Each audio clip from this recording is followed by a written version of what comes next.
Welcome back to another Food Can Also Be Medicine recipe.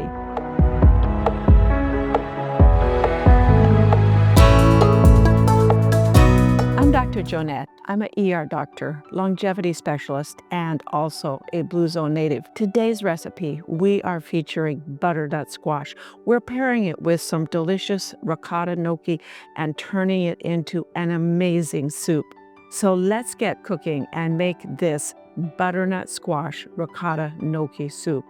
Make sure though you watch all the way to the end because I am going to share with you why butternut squash can also be medicine.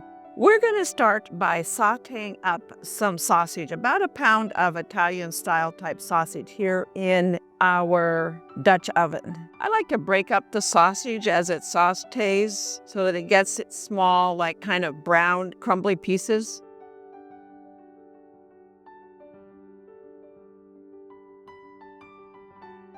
Once that sausage is nicely browned up, we're going to take it out of our Dutch oven here. And there'll be a lot of some like brown crumblies on the bottom of the kettle. That's fine. When we add the onions, we're going to just basically deglaze all of those brown crumbles. And whatever oil gets left into the frying pan or in the Dutch oven, just leave it in the Dutch oven there. And I'll add a little extra olive oil as well. And next, I've finely diced or coarsely chopped actually, a medium onion. We're going to add that right into the pan. We're going to set this aside, and those onions will help deglaze the crumblies on the bottom of the pan. You can see it starting to come up off the bottom there. I'm going to get a wooden spoon, get all those nice round little bits. I'm going to saute those onions until they're translucent, probably about 3 minutes or so.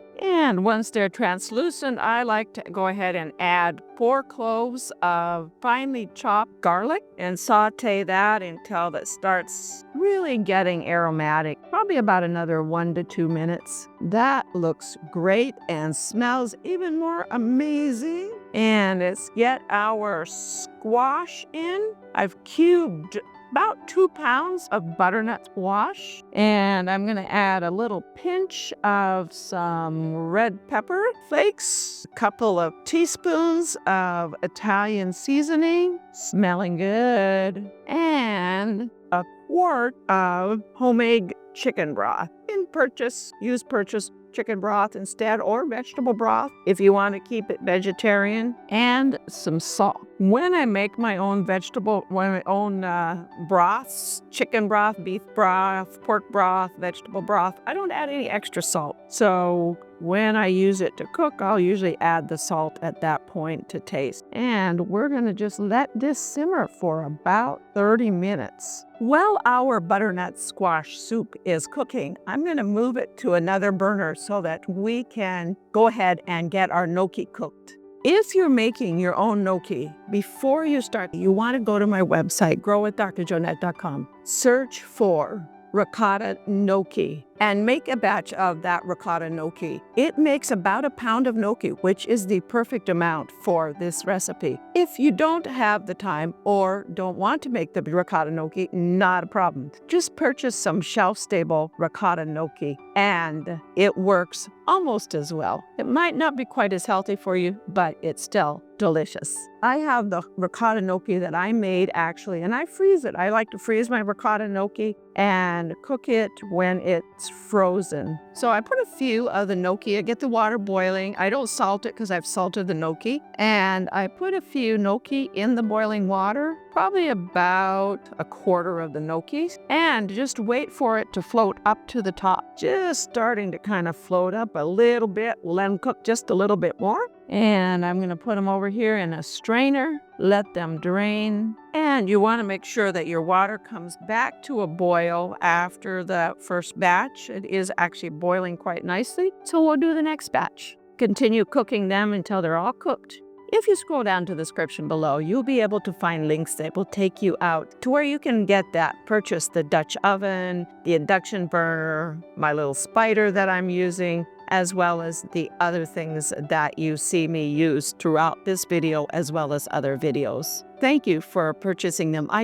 Want to tell you, I do get a very small commission. It doesn't affect your purchase price, but it helps me continue to bring you these videos. They are all cooked. I'm going to get this out of the way.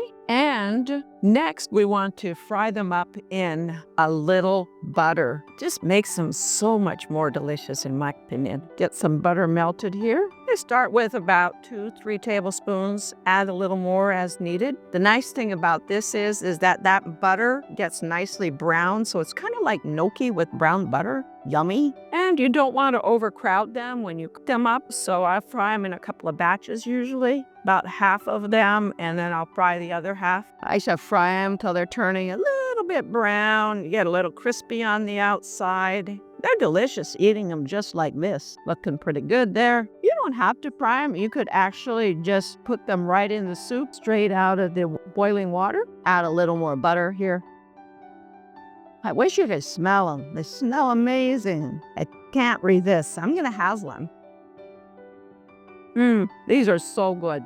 I like these so much better than regular gnocchi. I just love all that cheese, that ricotta cheese in them. Heavenly. I'm going to turn that off because these are perfectly done into our bowl here. And we're ready to check our soup. Don't you love these pot holders? My daughter made them for me. I just think they're so cool. Anytime we have something that's homemade or handmade, it just makes it extra special. It's a way to connect with the people in our life. And when you have somebody that makes you something, puts that love of making it into it, it just somehow makes it so much better than if she just bought it. Let's see how our soup is coming along. I need my spoon here. That's boiling really nicely. And the squash is, I would say it's pretty good. I'm going to turn that way down. And let's get our immersion blender and blend up.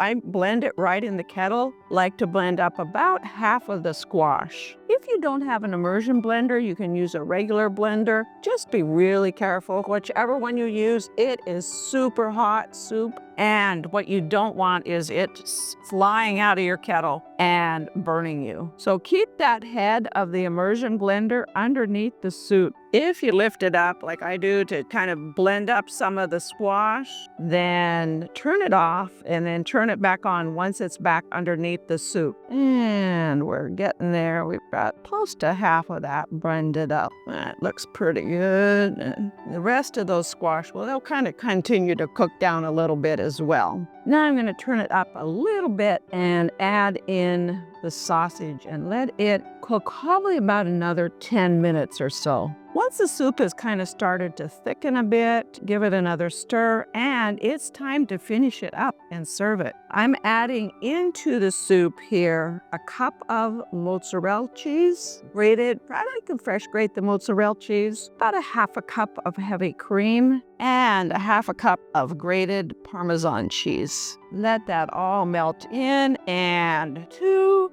big, generous handfuls of spinach or kale, depending upon your preference. I like the spinach. This is baby spinach. Aim for organic if you can find it and afford it. If not, eating whole foods is still better. Even if it's not organic, is still better than factory foods. Let that cook just a bit more. Want to just kind of bring it back to a little simmer here. That's looking good. I don't add the gnocchi in until I serve it. I usually like to add, I find if I add the gnocchi into the soup at this point, and if I'm serving it all and eating it all, then I will add the gnocchi in. But if I want some left over for the next day, I will cook it up to this point and not put the gnocchi in, because I find that the gnocchi gets a little on the soggy side, and I like that little bit of a crispy gnocchi in my soup. So the next day I'll refry the gnocchi just a little, just enough, or put it in the air fryer just enough to heat it up. And then I heat up the soup, add the gnocchi and the extra mozzarella cheese, and it is amazingly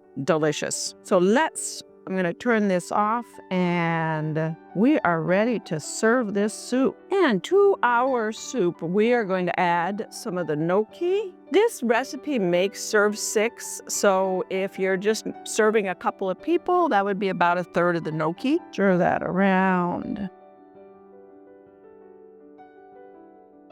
Now we're going to add in the gnocchi.